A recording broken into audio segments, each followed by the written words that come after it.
Ja Rule is a put-together gangster, so I don't think he's ever gonna have respect. Numbers. He was put together by Preem and Chaz, and Ja Rule was a buster to me, so I don't know him. He's from the other side of town. I know from your hood, you have no history, never poke nothing, never pop nothing, stop front. In the early 2000s, Ja Rule was popping. Moving up in rap depended a lot on your street cred, and Ja Rule presented the image of a gangster rapper, hanging with some of New York's toughest gangsters like Supreme. As far as many people knew, he was with the Supreme team.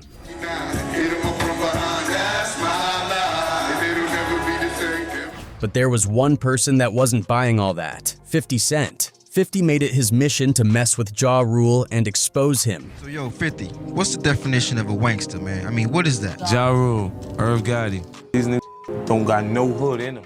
I know from your hood, you have no history, never poke nothing, never pop nothing, stop frontin'. Their beef was perhaps the biggest rap beef of the early 2000s. They were two of the biggest rap stars at the time after all, with some of the most iconic hits.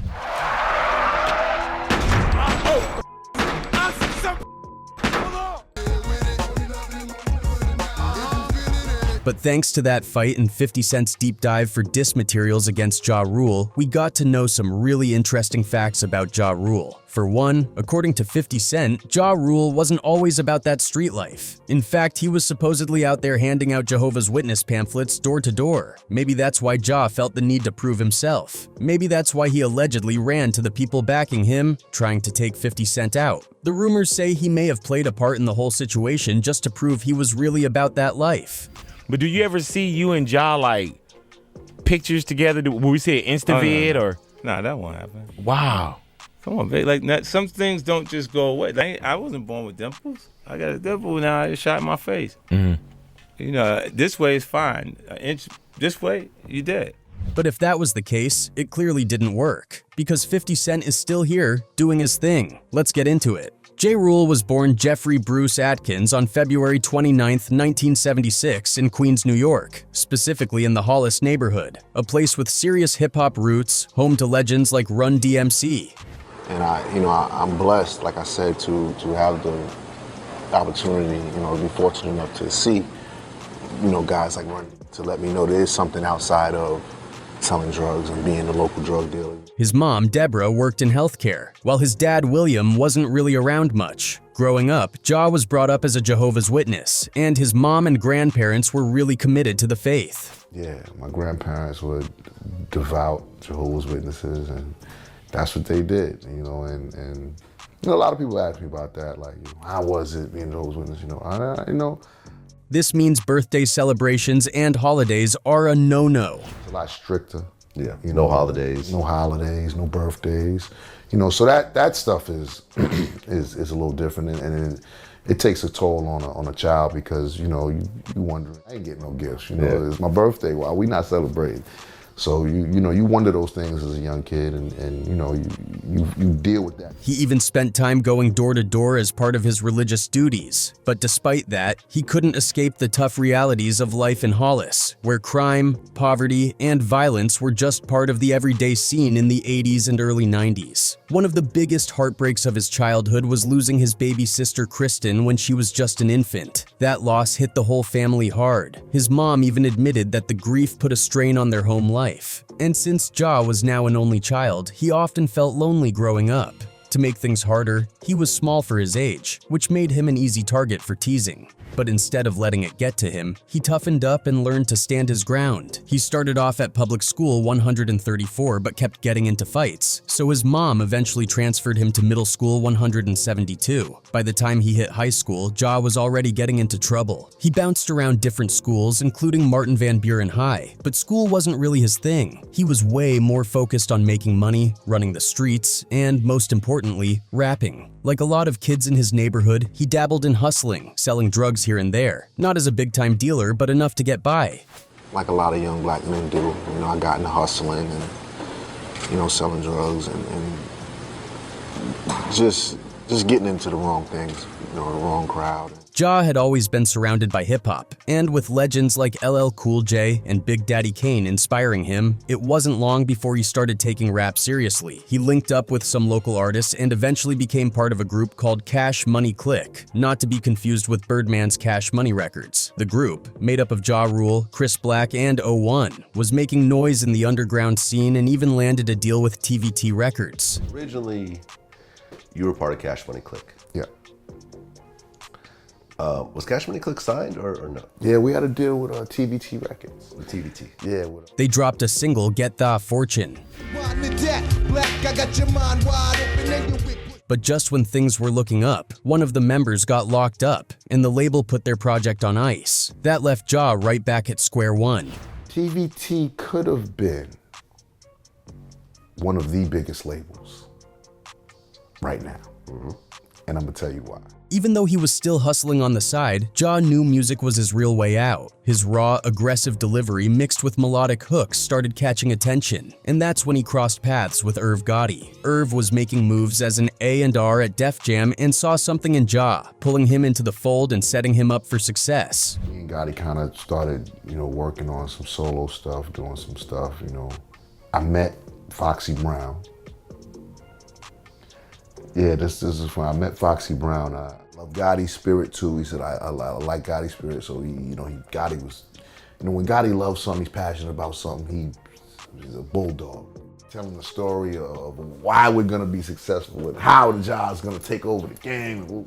By the late 90s, Ja Rule was everywhere. His breakout moment came in 1998 when he hopped on Jay-Z's Can I Get A? And just like that, his name was on everybody's radar. From that point on, he was rocking bandanas, delivering killer hooks, and climbing the charts. But with success came drama, and one of the most infamous rap beefs of all time started brewing: Ja Rule versus 50 Cent. To this day, no one's entirely sure how it all began. Chris Gotti, Irv's brother, once said it started over a Murder Inc. after party where Ja didn't give 50 the warmest welcome. 50 comes in the back, says what's up again, and I guess he didn't get enough conversation from Rule.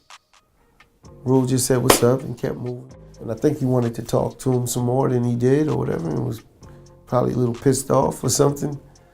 And then that's shortly after that is when he started doing little mixtapes or underground records. But 50 had a different story. He claimed it all kicked off when his friend Troy robbed Ja. And later, when they ran into each other at a club, things got tense because Ja thought 50 was in on it. A friend of mine's robbed Ja Rule. And I'm in a club, and I see the like, hey, what's up? Ja later admitted the robbery happened, but insisted he never saw 50 with the guy who did it. But it had nothing to do with him.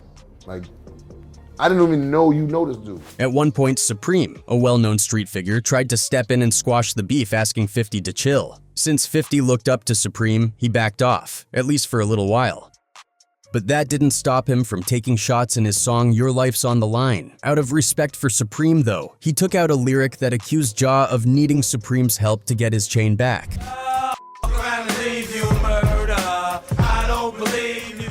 To get your back. Why you want to approach me? Because you know I put this back.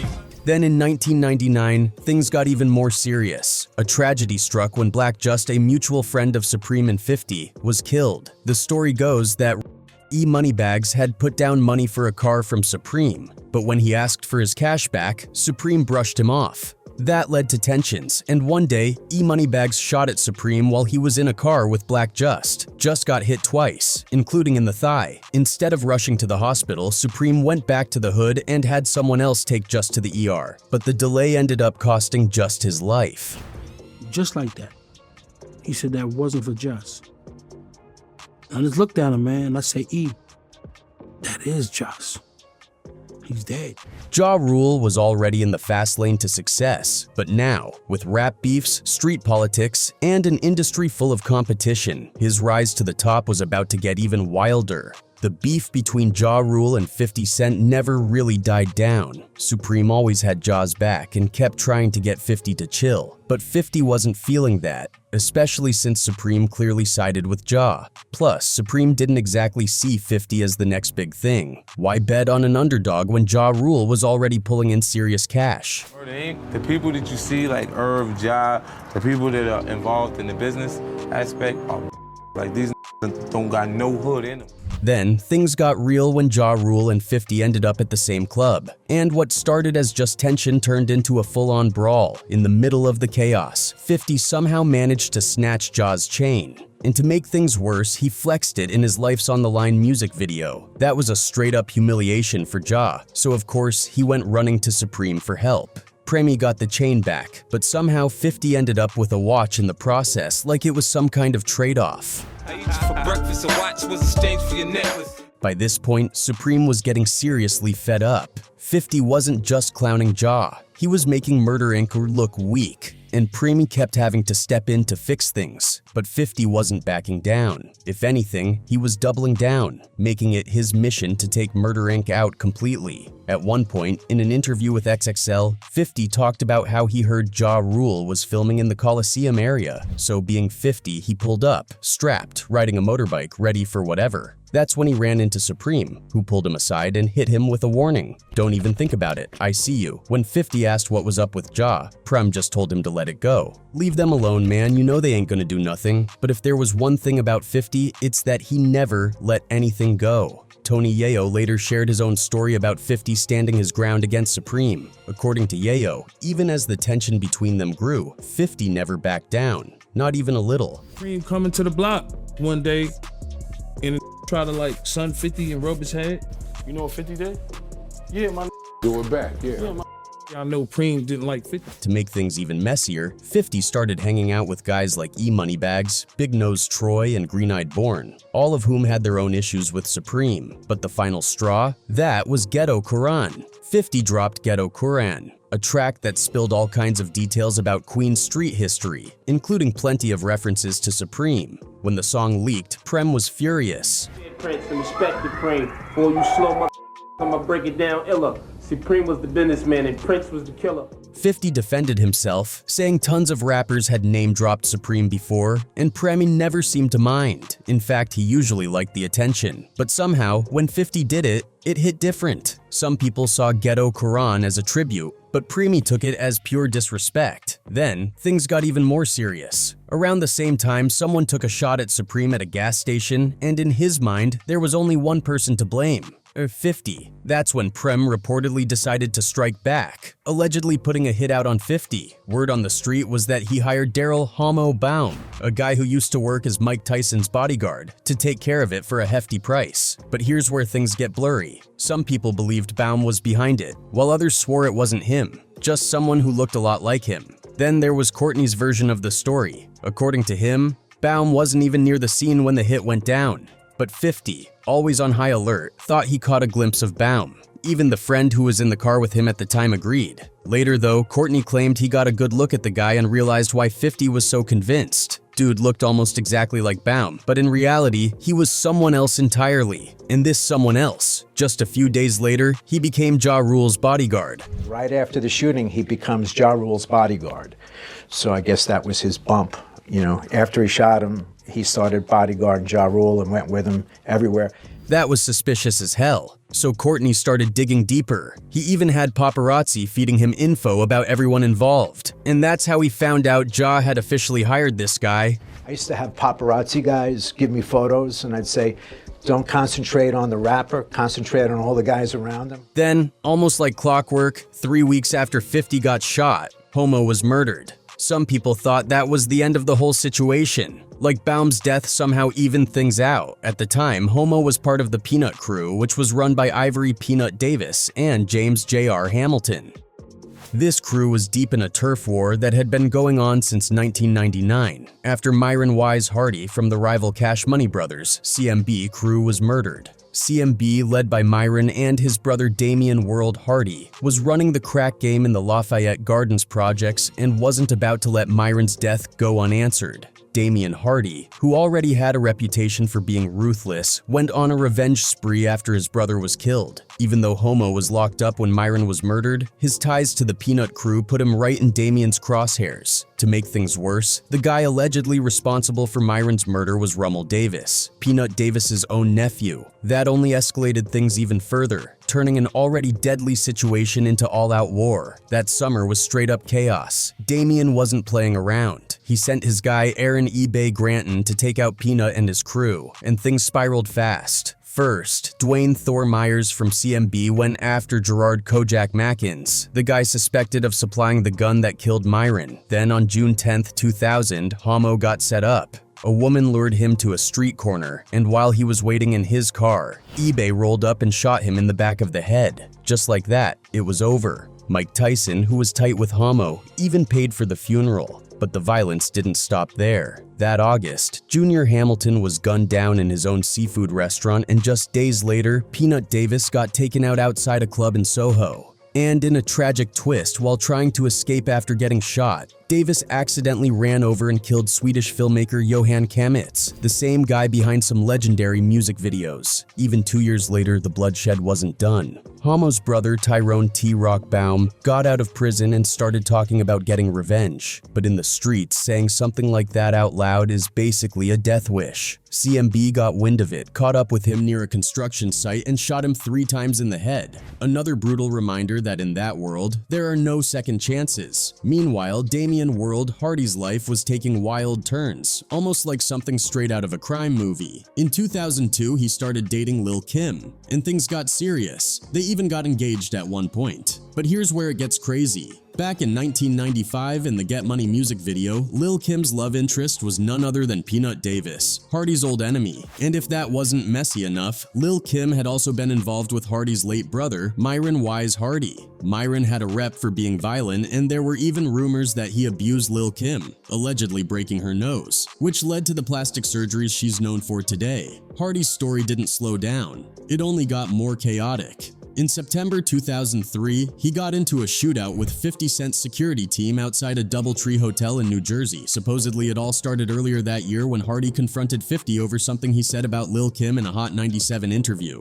Just another chapter in the never-ending web of beefs and revenge. Then, in April 2005, things hit a whole new level of crazy. According to the Daily News, Mike Tyson allegedly put $50,000 hit on Hardy, convinced that Hardy had something to do with Homo's murder. His crew even tracked Tyson down to a Range Rover in Crown Heights, Brooklyn, ready to take him out, but at the last second they called it off. Apparently, since Tyson was Muslim like them, that was enough to spare him. Tyson never got charged for anything, but just the fact that there was a hit out on him shows how deep these grudges ran. As for Hardy, his run eventually came to an end. In 2015, he was found guilty of ordering 6 murders and got sentenced to life without parole. His right-hand man, eBay Granton, wasn't so lucky either. He got hit with 6 life sentences for all the chaos he helped cause. Looking back, it's crazy how much went down after 50 Cent's shooting. It set off a chain reaction that just kept getting worse. Back on May 24, 2000, 50 was outside his grandma's house in South Jamaica, Queens, just minding his business, when a car rolled up and started spraying bullets. He got hit 9 times. Hand, arm, hip, legs, chest, even his face. It was brutal.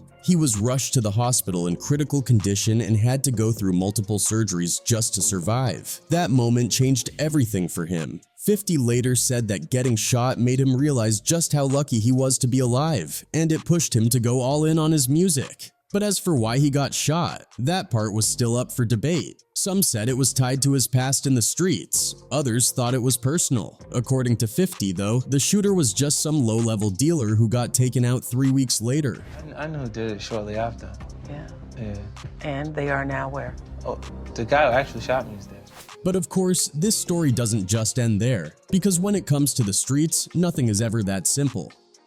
Every move has a deeper layer, a bigger player pulling the strings from the shadows. Turns out, court testimonies later suggested that 50's shooting wasn't just some random act of street violence or a personal beef gone too far. It was something way more serious. According to testimony from John Reagan, a former member of Kenneth Supreme McGriff's crew, the hit on 50 was actually ordered by McGriff himself. And if that wasn't wild enough, Reagan claimed that after the shooting, the crew actually gathered together, convinced that 50 was dead, celebrating like they had just wiped him off the map. McGriff, feeling on top of the world, reportedly even said, "I got him." But of course they hadn't gotten him. Not even close. 50 was down, but he was about to come back stronger than ever. Now, to really understand why this all went down, you have to rewind way back, all the way to the 1980s, when McGriff wasn't just some name whispered in the streets, he was the streets. Back then, he was running the Supreme Team, a massive drug empire operating out of the Basley Park projects in Queens. We're not talking small-time hustling. These guys were making around $200,000 a day at their peak, moving weight like they were Wall Street traders, except their business wasn't stocks and bonds, it was crack coke. McGriff wasn't just another player in the game, he was the game. That is, until he got locked up in 1987 and sentenced to 12 years in prison, putting an abrupt pause on his reign. Supreme got out in '94, but chilling wasn't his thing. He was back inside by the end of the year. By '97, he cleaned up his record and shifted gears, moving into the music industry with Murder Inc., making sure nobody messed with them. Funny enough, he and 50 were cool at first, but then How to Rob happened. 50 wanted attention. He got it, but from the wrong people. And from that moment, everything changed.